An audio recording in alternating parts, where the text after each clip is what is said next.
Everyone, मेरा नाम नदीम खान है एंड आपका स्वागत है मेरे YouTube channel the jinn world stories में। हमारे इस यूट्यूब चैनल पर आपको मिलेंगी the real paranormal horror stories जो कि शेयर की है उन लोगों ने पूरी दुनिया से जिनके साथ इस तरह के हादसात हुए हैं। ये एक बहुत ही बड़ा डिबेटेबल टॉपिक है।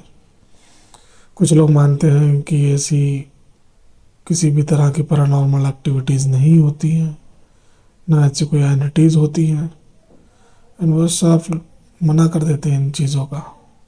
वहीं एक तरफ ऐसे लोग होते हैं जो हर चीज़ में इन्हीं एंटिटीज़ को ही बस समझते हैं कि यही रिस्पॉन्सिबल है। तो यह है कि ये एक ऐसा टॉपिक है जो हमेशा से डिबेट में रहा है, लेकिन मेरा मानना यह है कि फिक्शनल स्टोरीज से लाख गुना बेहतर रियल हॉरर स्टोरीज होती हैं, ताकि जिनसे हमें ये पता चलता है कि पूरी दुनिया में किस तरह की एक्टिविटीज़ हो रही हैं, कैसे कैसे मसाइल सामने आते हैं लोगों के, कैसे लोग उसको हैंडल करते हैं। और ये एक्टिविटीज़ जो होती हैं वो आपका ब्लैक मैजिक, किसी भी तरह का जादू टोना, तंत्र विद्या, या फिर खुद से किया गया कोई ऐसा अमल जो आपके ऊपर उल्टा पड़ जाए, ये सारी चीज़ें भी इसी कैटेगरीज में आती हैं। एंड बहुत सारी बातें अभी डिस्कस करने के लिए आगे जो है, जैसे जैसे मेरा स्टोरीज आती रहेंगी आपसे और ज़्यादा बातचीत होती रहेगी। आज की जो हॉरर स्टोरी है वो हमारी बहन ने भेजी है। वो दुबई शिफ्ट हुई थी पाकिस्तान से। तो उन्होंने जो हाउस जो उन्होंने लिया था, जो घर था उनका, उसमें कुछ पैरानॉर्मल एक्टिविटीज़ थी एंड वो बात उनके हस्बैंड को पता भी थी, लेकिन उन्होंने उस बात को अपनी बीवी से छुपाया एंड जिसके कुछ परिणाम थे। ज़्यादा तो उन्हें नहीं भुगतने पड़े, वक्त रहते वो वहाँ से निकल गए। तो लेकिन यही है कि अगर आपको पता है कि कहीं पर किसी जगह पे कुछ ऐसी एक्टिविटीज़ हैं, तो वो भी फैमिली के साथ हमको ये सोचना चाहिए कि हम रिस्क ना लें। जाने अनजाने अगर हो जाए तो बात अलग है, लेकिन जानते बूझते तो देखते हैं। फिलहाल अभी इस स्टोरी को आप लोग सुनिए एंड इस स्टोरी के बाद में हम डिस्कस करेंगे कि क्या इसमें गलत था, क्या सही था। जो भी अपना पॉइंट ऑफ व्यू होगा वो मैं अपना यहाँ पे दूंगा। आप भी अपना पॉइंट ऑफ व्यू जो है वो कमेंट सेक्शन में बता सकते हैं डेफिनेटली। एंड किसी भी तरह का कोई भी सजेशन हो प्लीज़ अभी मुझको दीजिएगा, ताकि मैं उन चीज़ों में सुधार कर सकूँ। ये मेरा भी न्यू चैनल है एंड इस चीज़ का प्रॉमिस है कि जो भी स्टोरीज़ होंगी best quality, original, authenticated and उन्हीं लोगों के द्वारा बताई गई स्टोरी होंगी, उन्हीं की आवाज़ में, जिनके साथ ये पैरानॉर्मल एक्टिविटीज़ हुई हैं। तो अब हम मूव होते हैं अपनी स्टोरी की तरफ। अब आप लोग स्टोरी को ध्यान से सुनिए, समझिए एंड उससे कुछ भी सीख मिलती है। मोस्ट इम्पॉर्टेंटली चीज़ ये है, उसको सीखिए, क्योंकि ये रियल लाइफ इंसिडेंट है, किसी के साथ भी हो सकते हैं और कभी भी हो सकते हैं। चलिए मिलते हैं हम लोग ये ऑडियो सुनने के बाद में। मैं आपके साथ एक अपना वाक़या शेयर करना चाह रही हूँ। मैं दुबई में रहती हूँ और मेरी 2001 में शादी हुई थी और मैं अपनी शादी के फ़ौरन बाद दुबई सेटल्ड हो गई थी। और मेरे हस्बैंड ने दुबई में ही एक फ़्लैट लिया था जो कि करामा में था और उसका नाम 7000 बिल्डिंग था।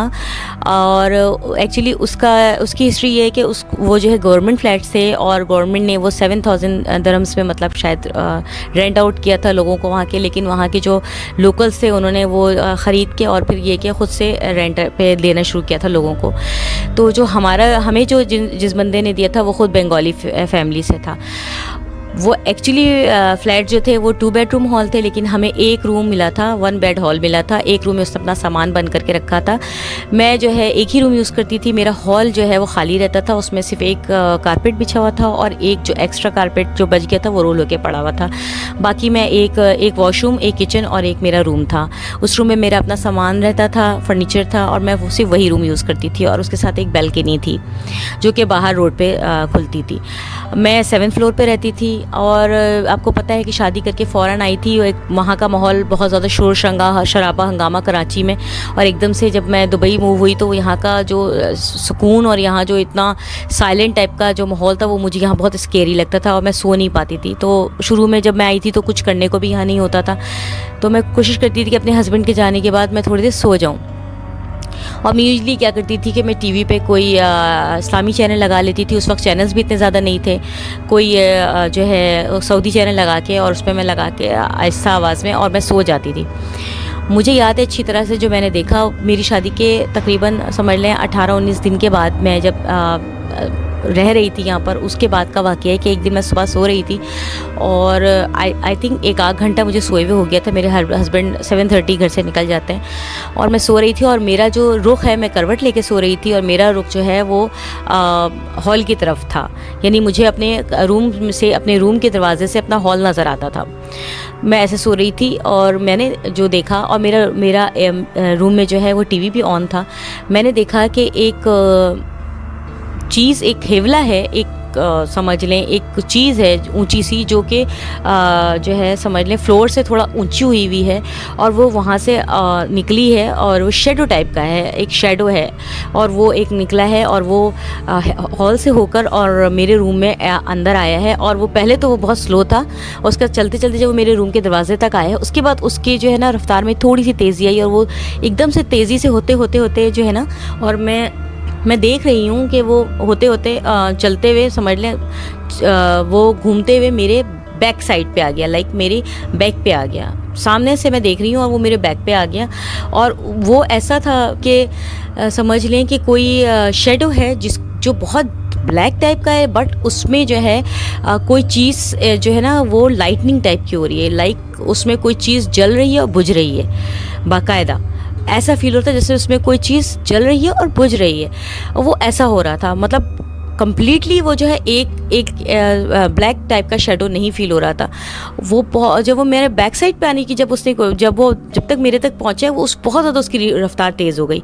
और मैंने उस वक्त देखा, उस वक्त जो मैंने हल्का सा नज़र घुमा के देखा है, मैं आपको बता नहीं सकती, मेरी आज भी वो फीलिंग्स होती हैं कि मैं कांट एक्सप्लेन टू यू कि वो मैंने देखा। उस वक्त मुझे लगा कि मैंने उसको बाकायदा उसका एक हेवले में से भी एक समझ लें एक शेप बनी थी उसकी, जैसे चेहरे की शेप होती है उस तरह का। मैंने देखा कि वो चीज़ मेरे ऊपर झुकी हुई है और उसके हाथ हैं, और वो मुझे मेरी बैक पर जो है वो स्क्रैचिंग टाइप का उसने मतलब लाइक मुझे करना शुरू किया दोनों हाथों से मेरी बैक को।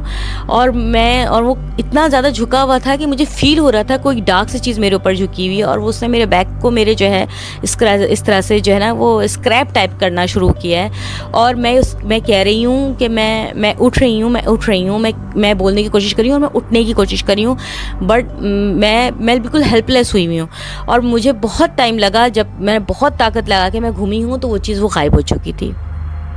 अब बहुत देर तक मैं उसी हालत में पड़ी रही हूँ अपने रूम में, क्योंकि मैं बिल्कुल सुनी हुई थी। और उस हालत में आप यकीन करें कि एसी चल रहा होता है यहाँ पर, और मुझे पसीने आ रहे थे, और मैं बिल्कुल शिवरिंग कर रही थी उस टाइम पे। मुझे फ़ील हो रहा था कि मैं बहुत ज़्यादा किसी ऐसी चीज़ के अंडर आ गई हूँ जो कि मैं बर्दाश्त से बाहर है। मुझे बहुत अजीब सा फील हो रहा था रूम में उस दिन, और मैं बहुत ज़्यादा स्केर्ड हो गई थी, बहुत ज़्यादा स्केरी सा एक फील हो रहा था मुझे उस रूम में उस वक्त बैठ के।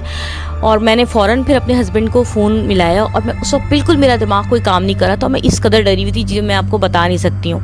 मैंने उठ के फ़ौरन अपने हस्बैंड को फ़ोन किया और उनको बताया कि मैंने इसका तरह फ़ील किया। उन्होंने हंस के टाल दिया, उन्होंने कहा बस तुम ऐसी डर गई हो, तुमने दुआएं नहीं पढ़ी होंगी।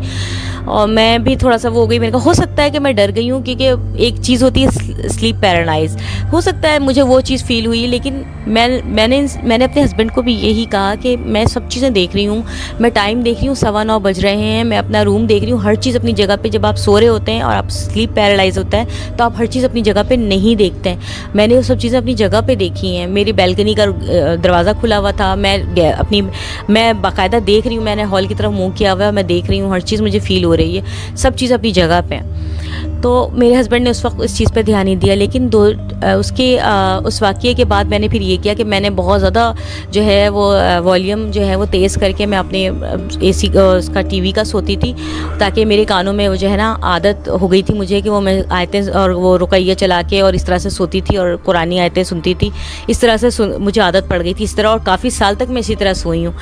और वो मुझे आदत हो गई थी, मैं उसी तरह सोती थी और मुझे फ़र्क नहीं पड़ता था कि कितनी तेज़ आवाज़ है। उसके बाद 2-3 हफ्ते के बाद मेरे इन लॉज़ आए, मेरे सास ससुर आए, और वो बहुत दीनदार जो हैं माशाल्लाह हैं, और उन्होंने वो बहुत ज़्यादा तबलीगी भी हैं। उन्होंने जो है शायद ख्वाब में कुछ चीज़ें फ़ील की। उन्होंने कहा कि या मुझे यहाँ पे किसी चीज़ की, किसी आदमी की प्रेजेंस फ़ील हुई है जो कि हिंदू है, और उन्हें बताया है कि एक आदमी है जो कि तहबंद बांधा हुआ है, और वो यहाँ पे जो है पंडित टाइप के जो होते हैं उस तरह का उन्होंने कुछ देखा इस तरह से। और उन्होंने कहा कि मैंने यहाँ देखा है और वो मुझे नमाज में तंग करता है। 1-2 मरतबा उन्होंने कहा कि उसने मुझे वज़ू बनाते हुए पुश भी किया बेसन पे, और वो नींद में भी वो डर जाते थे, या नींद में भी वो फील करते थे कि कोई चीज़ सामने है उनके रूम में भी। जब जो हमने उनको दूसरा रूम दे दिया था तो उसमें वो रहते थे। जब उन्होंने हमसे डिस्कस किया तो फिर मैंने उनको बताया कि क्या आपने भी ऐसा फ़ील किया अब्बू? तो उन्होंने कहा कि आपने क्या फ़ील किया बेटे, आपने क्या देखा? तो मैंने उनको बताया कि मैंने ये चीज़ देखी है। तो उन्होंने फिर मेरे हस्बैंड को जो है स्कूल किया कि आपने इस चीज़ को क्यों नहीं सीरियस लिया, जब वो बच्ची आपसे कह रही थी कि इस तरह से कंप्लेन की थी, आपको सोचना चाहिए था और देखना चाहिए था। तब मेरे हस्बैंड ने उनको ये बात बताई कि जब जिस बंगाली से ये फ्लैट लिया था उसने ये बताया था कि ये इस घर में कुछ चीज़ों की प्रेजेंस फील होती है। तो फिर मेरे हस्बैंड ने इस बात को सीरियसली लिया, और फिर ससुर ने और मेरे हस्बैंड ने मिलके फ़ौरन दूसरा घर देखा, और फिर उसके बाद हम समझ लें 15 दिन के अंदर हमने दूसरा घर लिया और हम दूसरे फ्लैट में शिफ्ट हुए फ़ौरन ही। लेकिन आप यकीन करो उसका मेरी ज़िंदगी पे असर ये हुआ कि उसके बाद मैं बहुत काफ़ी बीमार भी रही, और उसके बाद मेरा एक मिसकैरेज भी हुआ, और मैं बहुत टाइम तक, तकरीबन जब तक मेरा बेटा नहीं पैदा हुआ तो उस वक्त तक मैं नॉर्मल ज़िंदगी नहीं थी मेरी। मैं सुबह बहुत डरती थी और बहुत डिस्टर्ब रही मैं 1-2-3 साल यहाँ पर बहुत डिस्टर्ब रही। लेकिन मैं ये कहना चाहूँगी कि इन चीज़ों को जो है ना हल्का नहीं लेना चाहिए, इनका मजाक नहीं उड़ाना चाहिए। ये चीज़ें एग्जिस्ट करती हैं, इनका कुरान में ज़िक्र है, सूरह जिन मौजूद है, और ये हमारी तादाद से ज़्यादा हैं। और ज़रूरी नहीं है कि अगर आपको ये चीज़ें आपने जो है नहीं महसूस की या आपने कभी इनको एक्सपीरियंस नहीं किया तो इनका वजूद नहीं है। ये बिल्कुल एग्जिस्ट करती हैं, और हमेशा जो चीज़ मैंने अपने वालिदैन से सीखी है उसके बाद के इसका प्रिवेंशन यही है, क्योर यही है, आपका बचाव यही है, और इसका ट्रीटमेंट भी यही है कि आप इसमें जो है हमेशा अपने आप को बावजू रखें, अपने घर में जो है तिलावत करें, रुकैया लगाएं, सूरह बकरा की तिलावत लगाएं, अपने बच्चों को नमाजी बनाएं, कुरान पढ़ना सिखाएं, और जब बाहर जाएं और घर के अंदर रहें तो आयतुल कुर्सी और माउसीन का विर्द ज़रूर करें, मंजिल ज़रूर पढ़ें, और इर्द गिर्द के अपने माहौल को पाक साफ़ रखें। आप लोगों ने सुना होगा आज की स्टोरी, कैसी लगी ये आप ज़रूर बताइएगा। इसमें अभी कोई ज़्यादा इंसिडेंट तो नहीं हुए, लेकिन यहाँ पर एक गलती जैसे उनके हस्बैंड की थी। उनको अगर पता था वहाँ पर अगर इस तरह की अगर कोई भी चीज़ अगर हो रही है तो उनको अपनी फैमिली के साथ में वहाँ पर रूम नहीं लेना चाहिए था। एंड सेकंड थिंग, इस स्लीप पैरालिसिस में तो देखिए ऐसा होता है कि जो चीज़ जहाँ पर है वो आपको दिखाई देगी वहीं पर है। ऐसा नहीं है ज़रूरी कि वो आपको चीज़ ना दिखाई दे। अगर किसी को स्लीप पैरालिसिस अगर किसी को होता है तो वो उसकी आँखें खुली होंगी, वो अपना फ़ैन भी देखेगा, इधर उधर भी देखेगा, सब जगह देखेगा। देखने के बाद बस ये है कि उसकी बॉडी मूवमेंट जो है वो नहीं होगी, वो कुछ बोलना चाहेगा तो बोल नहीं पाएगा। ठीक है, बाकी उसको दिखता तो सब है प्रॉपर जहाँ पर जो भी है, क्योंकि मेरे साथ भी पर्सनली एक बार ये हो चुका है। एंड बाकी कैसी लगी आपको स्टोरी आप ये कमेंट में बता दीजिएगा, और आपके लिए जो है वो हर वीक में एटलीस्ट 3 स्टोरीज जो है वो आपके लिए लाता रहूँगा मैं। एंड आप मज़े लीजिए रियल लाइफ पैरानॉर्मल स्टोरीज़ का, एंड साथ ही साथ लाइक यहाँ पर हम लोग अभी और भी डिस्कशंस होंगे। बहुत सारी एनिटीज़ हैं जिनके बारे में लोगों को नहीं पता है। बहुत सारे ऐसे सिग्नल्स मिलते हैं इंसानों को कि हम लोग उसको इग्नोर कर देते हैं आज के मॉडर्न ज़माने में। देखिए, अब ये सब चीज़ें अब उस तरीके से तो नहीं होती हैं जैसे पहले ज़माने में हुआ करती थी, ये डायरेक्ट कभी आपके सामने आ गई। ये कि यहाँ गाँव में जैसे छलावा हुआ करते थे, स्टोरीज हमारे जो नाना नानी दादा दादी जो हम लोग को सुनाया करते थे, अब वैसी स्टोरीज तो मिलना मुश्किल है आज के ज़माने में। लेकिन जिस तरह से हम मॉडर्न हुए हैं वैसे ही वो भी तो मॉडर्न हुए हैं। हमारी भी अपनी एक फैमिली है, उनकी भी अपनी एक फैमिली है, हमारी भी अपनी एक दुनिया है, उनकी हमसे बड़ी भी एक दुनिया है। एंड मोस्ट इम्पॉर्टेंट थिंग, हम उन्हें नहीं देख सकते लेकिन वो हमें देख सकते हैं, सुन सकते हैं। तो इसलिए खुद को ज़्यादा काबिल ना समझें, काबिल है उसको काबिलियत तक ही रखें, एक्स्ट्रा ऑर्डिनरी ना बनने की कोशिश करें कभी भी। अगर आपको ख़ास तौर से पता हो कि जब यहाँ पर ऐसी एंटिटीज़ हैं तो उनके साथ बिल्कुल भी छेड़छाड़ ना करें। अब ये जो अभी आपने स्टोरी सुनी थी, इनकी जो फैमिली थी वो वक्त रहते वहाँ से निकल गए, उनके साथ एक दो इंसिडेंट ही हुए। अगर वो वहाँ पे कुछ चैलेंज करते या कुछ पंगे लेते तो फिर शायद उन्हें भी दिक्कतें हो जाती। तो बेहतर यही है कि खुद की फटे उससे पहले भाई निकल लो। ठीक है भाइयों, तो मिलते हैं फिर अपनी नेक्स्ट वीडियो में। तब तक के लिए बाय बाय, सत श्री अकाल, नमस्ते और अस्सलाम वालेकुम, थैंक यू, बाय बाय।